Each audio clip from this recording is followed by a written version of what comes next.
अमरावती जिल्ह्यातील शिंगणापूर येथून नुकतीच 6 ऑगस्ट रोजी आयोजित करण्यात आलेल्या शिवकावड यात्रेत पंचकोशीतील सर्व भक्तांचे मन जिंकले आहेत.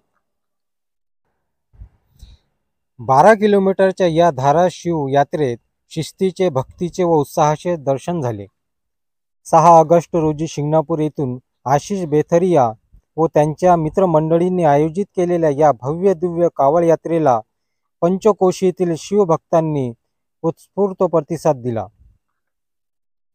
शिंगणापूर येथून सुरू झालेली 12 किलोमीटरची शिवकावड यात्रा दारापूर, नावेड, खोलापूर व श्री क्षेत्र वाठोडा शुक्लेश्वर येथे संपन्न झाली. या शिवकावड यात्रेमध्ये भक्तिमय वातावरण निर्माण झाले होते. या शिवकावड यात्रेत एका शिवभक्तांनी एक मोठा वजनदार त्रिशूल घेऊन शिव महादेव सारखा नृत्य केले.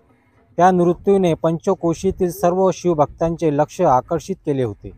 या कावड यात्रेचे हे दुसरे वर्ष असून या कावड यात्रेत हजारोच्या संख्येने शिवभक्त सहभागी झाले होते.